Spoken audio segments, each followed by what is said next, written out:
Students, तो चलिए बच्चों आज से अपनी क्लास को आगे बढ़ाते हुए इसके पहले वीडियो में हम जाने थे कि हमारा जो क्रिस्टल है यानी क्रिस्टलीय ठोसों का वर्गीकरण किए थे, जिसमें हमने आपको बताया था कि जो क्रिस्टलीय ठोस होते हैं उनको 4 भागों में बांटा गया है। कौन कौन से? इसमें हमने पहला नंबर आपको बताया था सहसंयोजी ठोस, दूसरा नंबर बताया था आयनिक ठोस, और तीसरा नंबर बताया था आणविक ठोस, और चौथा नंबर हमने आपको बताया था धात्विक ठोस। तो फिर इन चीज़ों के बारे में हमने विस्तार से भी आपको बताया था और इनके एग्जाम्पल भी कुछ हमने आपको बताया था। अब इसके बच्चों आगे का जो है नेक्स्ट हेडिंग जो है वह हमारा है क्रिस्टल जालक। यानी क्रिस्टल जालक क्या होता है, जिसे इंग्लिश में क्या कहा जाता है? क्रिस्टल लैटिस कहा जाता है। क्या कहा जाता है? Crystal lattice. तो आज बच्चों इसके बारे में हमको जानना है कि क्रिस्टल लैटिस क्या होता है, इसके बारे में। तो चलिए हम शुरू करते हैं। तो यहाँ पर लिखा गया, जैसा कि कहा गया, क्रिस्टलीय ठोसों में अवयवी कण तीनों विमाओं में एक नियमित और निश्चित ज्यामिति में व्यवस्थित होते हैं। अवयवी कणों की इस त्रिविमीय व्यवस्था को क्रिस्टल जालक है। तो बच्चों आपसे क्या कहा जा रहा है?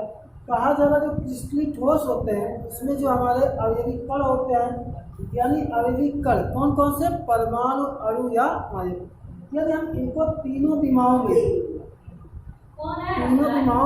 रिपीट करना है कि क्रिस्टलीय ठोसों में अवयवी कण तीनों विमाओं में एक नियमित और निश्चित ज्यामिति में व्यवस्थित होते हैं। अवयवी कणों की इस त्रिविमीय व्यवस्था को क्रिस्टल जालक कहते हैं। यानी यदि कणों को तीनों विमाओं में यानी एक्स अक्ष, वाई अक्ष और जेड अक्ष तीनों विमाओं में व्यवस्थित करने पर, यानी इस प्रकार से व्यवस्थित किया जाए कि उनकी एक क्या निश्चित और नियमित संरचना बने, तो कणों की इस त्रिविमीय व्यवस्था को एक क्या कहा जाता है? क्रिस्टल जालक है। बच्चों एक वैज्ञानिक थे हाफ, क्या नाम था उनका? उनका नाम था हाफ। उन्होंने क्रिस्टल जालक की क्या परिभाषा बताई, हम उसको बताते हैं। उन्होंने बताया कि अवयव उनके अनुसार, यानी कह सकते हैं वैज्ञानिक हाथ के अनुसार, कणों के कर्मिक समूह का प्रतिबल क्रिस्टल जालक कहलाता है। यानी कहने का मतलब क्या है? यदि कणों को एक निश्चित क्रम में रखा जाए और उनसे जो आकृति बनेगी उसी आकृति को हम क्या कहते हैं? क्रिस्टल जालक कहते हैं। यह किसने बताया था? वैज्ञानिक हाफ ने बताया था। और यह तो हमारी जो आधुनिक डिफिनेशन है जो चल रही है कि क्रिस्टलीय ठोसों में अवयवी कणों को तीनों विमाओं में एक निश्चित और ज्यामिति में व्यवस्थित करने पर जो आपको त्रिविमीय संरचना प्राप्त होती है उसी को हम क्या करते हैं? क्रिस्टल जालक। आगे देखिए बच्चों क्या कहा जा रहा है कि क्रिस्टल जालक के आवेश के क्रिस्टल जालक क्या रिपीट हो गया है? क्रिस्टल जालक के क्रिस्टल जालक के आवेश में अवयवी कणों को बिंदुओं द्वारा दर्शाया जाता है। यानी कहने का मतलब है यदि हम क्रिस्टल जालक को किसी आरेख पर दर्शाना चाहते हैं तो इसमें जो है उन कणों को एक बिंदु के द्वारा दर्शाया जाता है, जिन्हें क्या कहते हैं? जालक बिंदु या जालक स्थल, यानी जिसे क्या कहते हैं? लैटिस पॉइंट या लैटिस साइड कहते हैं। तो बच्चों अब देखिए, यानी आलेख पे अगर हम जालक बिंदु को प्रदर्शित करते हैं तो किसके द्वारा? एक बिंदु के द्वारा। तो इसके आधार पर हमारा जो जालक बनता है, जालक क्रिस्टल, यह भी कई प्रकार का होता है। तो चलिए हम उसके बारे में जानते हैं। तो बच्चों यदि हम क्रिस्टल जालक को डिवाइड यानी उसको बांटना है तो इसको जो है 3 प्रकार से बांटा गया है। यानी कहने का मतलब है यदि हम क्रिस्टल जालक को एक बीमा में, केवल एक ही बीमा में प्रदर्शित करें तो उससे जो हमारा जालक बनता है इसे हम क्या कहते हैं? एक बीमी क्रिस्टल जालक है। क्या कहते हैं? एक बीमी, केवल एक ही बीमा में प्रदर्शित किया जाए। और कहा जा रहा है इसके आगे उसी क्रिस्टल जालक के कणों को एक दो बीमाओं में हम प्रदर्शित करते हैं, तो उनसे जो आकृति बनती है उन्हें हम क्या कहते हैं? द्विबीमी क्रिस्टल जालक कहते हैं। इसी प्रकार बच्चों यदि हम समान आयनीय कणों के समूह को त्रिविम में यानी तीनों दिशाओं में व्यवस्थित करें तो उनसे जो आकृति बनेगी उसे हम क्या कहेंगे? त्रिविमी क्रिस्टल जालक कहते हैं। चलिए एक बार हम इसे आपको लिख के समझाते हैं, उसके बाद उनकी आकृति और उदाहरण को भी समझेंगे। तो चलिए बच्चों हम समझते हैं कि एक बीमी यानी जालक जो है, हमने आपको बताया कितने प्रकार के होते हैं? 3 प्रकार के। कौन कौन से? एक बीमी, द्विबीमी और त्रिबीमी क्रिस्टल जालक। यानी उनके क्रम यानी उनकी व्यवस्था यानी कण, उनमें जो आणविक कण होते हैं उनकी व्यवस्था और क्रम के आधार पर क्रिस्टल जालक को 3 प्रकार से बांटा है। कौन कौन से? एक हमारा होता है एक बीमी, यदि कणों को एक बीमा में मतलब एक सीधी लाइन में व्यवस्थित किया जाए तो उनसे जो हमारी आकृति बनेगी उसी को हम क्या कहेंगे? एक बीमी क्रिस्टल जालक कहेंगे। द्विबीमी क्या है? तो इसको दोनों बीमाओं में व्यवस्थित किया जाए और उनसे हमारी क्या बने? एक निश्चित संरचना बने, तो हम क्या कहेंगे? द्विबीमी। बच्चों इसको हम आपको लिख के और एग्जाम्पल के माध्यम से और किस प्रकार से उनकी संरचना बनेगी उसको हम आपको समझा के पूरी अच्छे तरीके से बताएंगे। तो चलिए पहले हम देखते हैं आपको बोर्ड पर क्या लिखा गया है। कहा गया बच्चों क्रिस्टल जालक एक बीमी, द्विबीमी तथा त्रिबीमी होते हैं। यानी इनको एक बीमी प्रकार के होते हैं, द्विबीमी प्रकार के होते हैं और तीन बीमी, यानी तीनों बीमाओं में भी आपके क्रिस्टल बन सकते हैं। तो चलिए देखते हैं फर्स्ट नंबर क्या है। तो कहा जा रहा है समस्त अवयविक कण, यानी कहने का मतलब कोई भी क्रिस्टल है उसमें जितने भी आपके क्या हो क्रिस्टल हो, समस्त अवयविक कण। अवयविक कण का मतलब क्या होता है? परमाणु, अणु या, इस बात को आपको ध्यान में रखना। जहाँ कहीं भी आपसे अवयविक कण कहा जाए यानी आपके बुक में जहाँ कहीं भी आपके जो वर्ड या शब्द है अवयविक कण यह आ जाए तो आपके दिमाग में तुरंत फील होना चाहिए कि वहाँ किसकी बात की जा रही है? परमाणु, अणु या आयन की बात की जा रही है। इस बात को आपको ध्यान देना है। तो कहा जा रहा है बच्चों यदि समस्त अवयविक कण यानी समस्त परमाणु, अणु या आयन एक सरल रेखा में समान दूरी पर पुनरावृत्ति करते हैं तो एक बीमी क्रिस्टल जालक कहलाता है, या कह सकते हैं एक बीमी क्रिस्टल जालक का निर्माण होगा। कब होगा? जब एक यानी समान दूरी हो, कोई भी कण हो चाहे आपका परमाणु हो चाहे अणु हो, यदि कण का क्रिस्टल का निर्माण होता है तो उनके बीच की जो दूरी होनी चाहिए वो कैसे होनी चाहिए? एक सरल रेखा में होनी चाहिए। इन कहा क्या कहा है? उनके बीच की जो दूरी है वह भी क्या होना चाहिए? समान होनी चाहिए और बार बार क्या यानी एक के बाद एक हो। तो इस प्रकार से जो आपकी संरचना बनेगी इसे क्या कहेंगे? एक बीमी क्रिस्टल जालक कहेंगे। तो चलिए जैसे मान लीजिए एग्जाम्पल तौर पर बनाते हैं फिगर। यानी मान लीजिए ये हमारा एक कण है, दूसरा भी हमारा कण कहाँ हो? वहीं पर हो, तीसरा भी कहाँ हो? वहीं पर होगा, और चौथा कहाँ होगा? यहाँ पर, पाँचवा, छठवां। यानी देखिए इनमें जो कणों की आकृति है वह क्या है? वह भी आपकी सेम ही होनी चाहिए और इनके बीच की जो दूरी है वह भी आपको क्या हो? सेम हो। यानी एक कण के बीच की दूरी अगर ये है तो दूसरे कण के बीच की दूरी भी कितना होना चाहिए? यही होगा।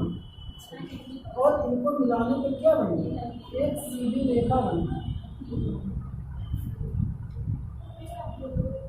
यानी वह एक क्या हो? एक सीधी रेखा में परिणत हो। तो इससे तो इस प्रकार से जो है देखिए केवल एक ही बीमा में बनी है। किस यानी यह सच में केवल है आपका जो फिगर बन रहा है एक से अच्छे बन रहा है। तो आपको कोई जरूरी नहीं कि वह हमारा जो जालक एक बीमी जालक बने वह एक से अच्छे बने, यह वाई अच्छे भी बन सकता है। यानी इस प्रकार से भी आपका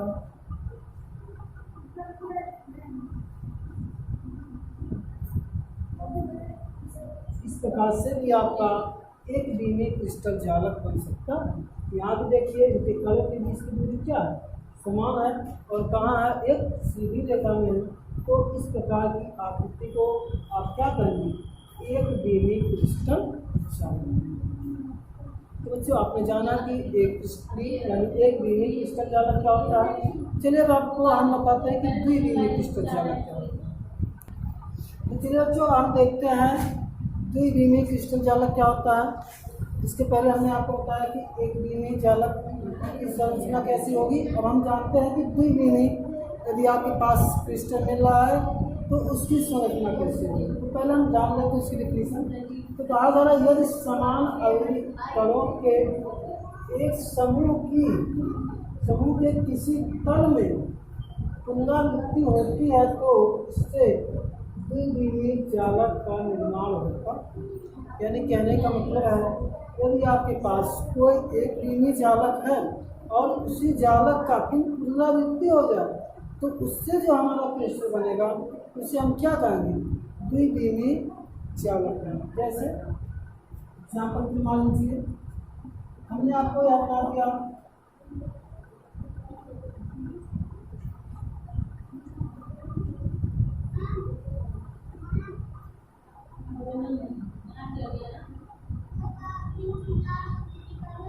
ये आपका क्या एक बीमी क्रिस्टल जालक। एक बीमी क्रिस्टल जालक के लिए क्या होता है कि उनके बीच की जो दूरी हो वह समान होनी चाहिए और कैसे हो, एक सीधी रेखा में हो। उनसे जो हमारा जालक बनता है उसे हम क्या कहते हैं, एक बीमी जालक।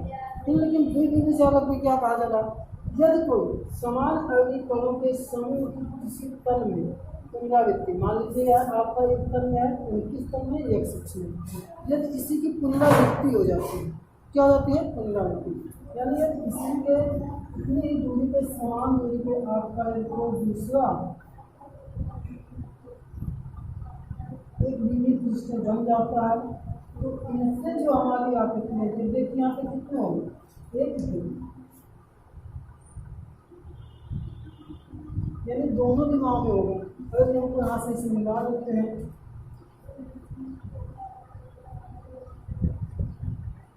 तो इनका जो अरेंजमेंट है वह देखिए सबके बीच की दूरी क्या है, समान है।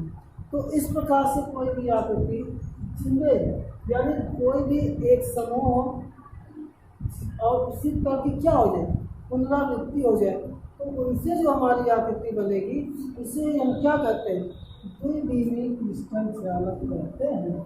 तो क्या बच्चों, द्विबीमी क्रिस्टल जालक। तुमको उम्मीद है कि आपको इस बात तो समझ में आ गया होगा कि द्विबीमी जालक क्या होता है, एक बीमी जालक क्या होता है। अब हम आते हैं त्रिबीमी क्रिस्टल जालक। कि त्रिबीमी क्रिस्टल जालक क्या होता है। तो बच्चों हम देखते हैं कि त्रिबीमी क्रिस्टल जालक क्या होता है। कहा जा रहा है इसी प्रकार, यानी किस प्रकार, इसके पहले जिस प्रकार से हमने एक बीमी और द्विबीमी क्रिस्टल जालक के बारे में जाना, तो ये कहा जा रहा है इसी प्रकार ये समान अवयवी कणों के समूह की त्रिबीम में पुनरावृत्ति होती है। यानी जिस प्रकार से हमारा जो एक बीमी है द्विबीमी में पुनरावृत्ति हुआ था, और यदि वही कहा जा रहा है यदि उसकी पुनरावृत्ति जो है तीनों बीमाओं में, यानी त्रिबीम का मतलब क्या होता है, तीनों बीमाओं में होती है, तो उनसे जो हमारी आकृति बनती है वह हमारा क्या होता है, त्रिबीमी क्रिस्टल जालक। यानी आप कह सकते हैं कि त्रिबीमी क्रिस्टल जालक का निर्माण होता है। चलिए बच्चों अब जो हमारा नेक्स्ट टॉपिक है वह है एकक कोशिका या सेल कहते हैं, जिसे इसमें क्या कहा जाता है, यूनिट सेल। बच्चों एकक कोशिका क्या होता है, हम इसके बारे में जानेंगे। तो कहा जा रहा है किसी क्रिस्टल जालक का वह छोटा से छोटा भाग जो संपूर्ण क्रिस्टल का प्रतिबिंब हो एकक कोशिका या इकाई सेल कहलाता है।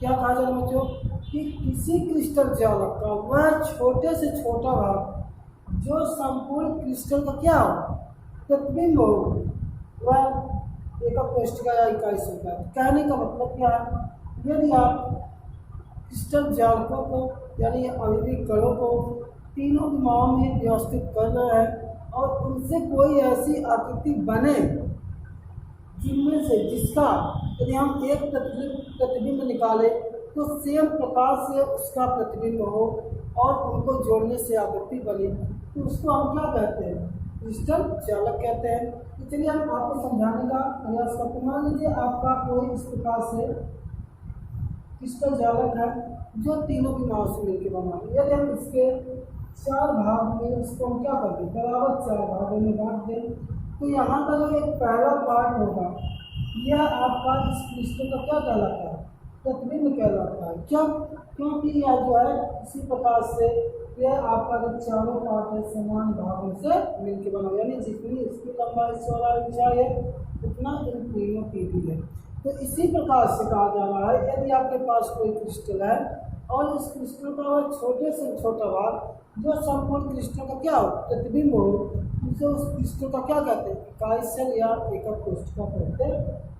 तो बच्चों आपका जो आकृति है, इस आकृति में यह जो है भाग यह क्या है, इस क्रिस्टल का क्या है, प्रतिबिंब है। वैसे ही आपका जो क्रिस्टल है तो आपका 2 ही विमाओं में अरेंजमेंट है, लेकिन आपका ऐसा क्रिस्टल जो क्या हो, तीनों विमाओं में अरेंजमेंट हो और उनसे कोई आकृति बने जो संपूर्ण क्रिस्टल का क्या हो, प्रतिबिंब हो, तो उसे हम क्या कहते हैं, क्रिस्टल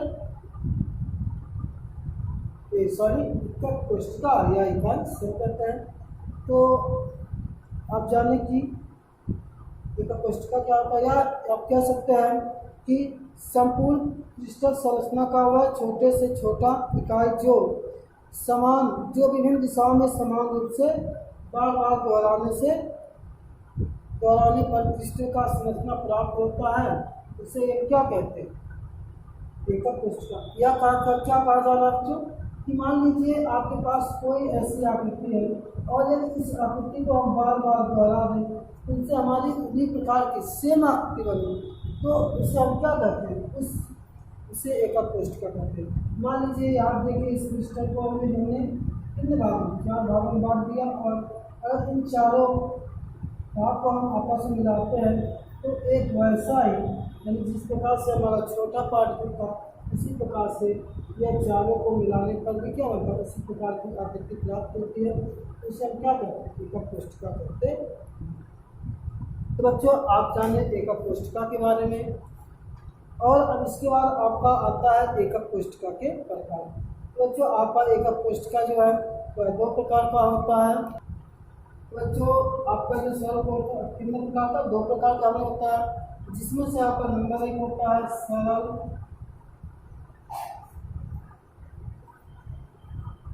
एकक कोष्ठिका। क्या बच्चों, सरल एकक कोष्ठिका यानी कह सकते हैं सिंपल यूनिट सेल। क्या कह सकते हैं, सिंपल यूनिट सेल। और जो हमारा जो दूसरा होता है वह होता है केंद्रीय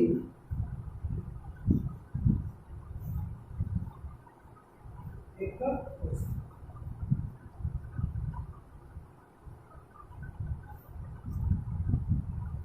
हम क्या कह सकते हैं, सेंट्रल यूनिट सेल। क्या कह सकते हैं इसको, सेंट्रल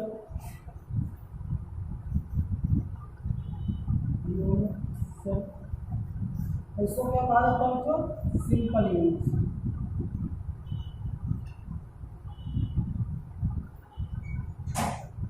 तो इस प्रकार से बच्चों जो हमारा ये एकक कोष्ठिका है उसको भी 2 भागों में बांटा गया है। कौन कौन से, सरल एकक कोष्ठिका और जो दूसरा है केंद्रीय एकक कोष्ठिका।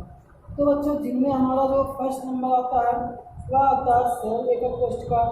तो सरल एकक कोष्ठिका किसे कहते हैं, इसके बारे में जानते हैं। तो चलिए बच्चों अब जानते हैं कि सरल एकक कोष्ठिका क्या होता है। तो पहले आप इसके बारे में जान लीजिए, उसके बाद हम बताते हैं कि किस प्रकार से और आगे आपको जानना है। तो कहा जा रहा है वह एकक कोष्ठिका, वह एकक कोष्ठिका जिसमें अवयवी कण जिसमें अवधि कल क्रिस्टल जालक के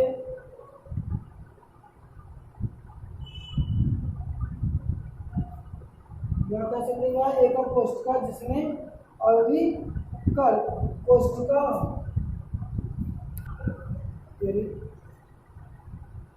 जिसमें अवधि कल एकक कोष्ठिका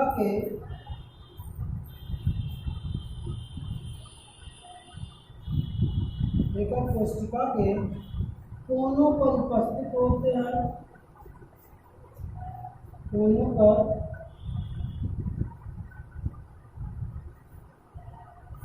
उपस्थित होते हैं सरल एकक कोष्ठिका कहलाती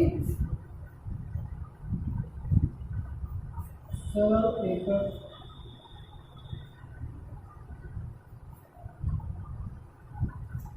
कोष्ठिका।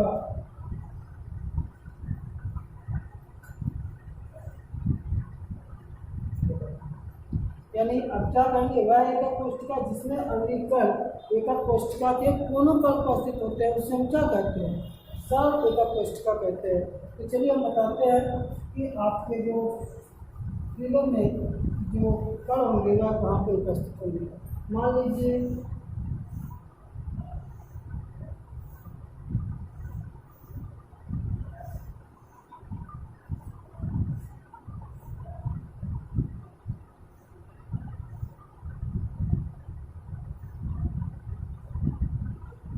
हमने माना बच्चों कि हमारा यह क्या है, क्रिस्टल है जिसमें हमने क्या कहा एकक कोष्ठिका है, सॉरी। तो इसमें जो आपको अवधि कणों की संख्या बताई गई है वह कहाँ पर जाएगा कि ये जो होंगे कहाँ पर, यदि जो इसमें अवधि कण होंगे एकक कोष्ठिका में वह उसके कोनों पर होंगे। कहाँ, यहाँ पर हो जाएगा, उसके बाद यहाँ पे आपका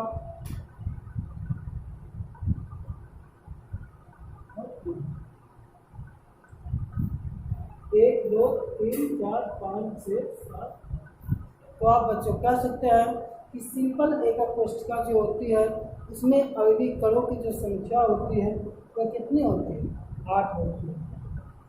तो इस प्रकार से बच्चों आपका जो सिंपल एकक कोष्ठिका होता है उसमें कणों का अरेंजमेंट जो होता है वह कहाँ होता है, कण इसमें कोनों पर होता है। तो इस प्रकार से बच्चों हम जाने सिंपल एकक कोष्ठिका के बारे में। और सिंपल एकक कोष्ठिका को बच्चों कई भागों में यानी 3 भागों में बांटा गया है और इसके बारे में हम इसके नेक्स्ट वीडियो में जानेंगे। और आज की क्लास यही समाप्त होता है और आपको क्लास देखने के लिए बहुत बहुत धन्यवाद।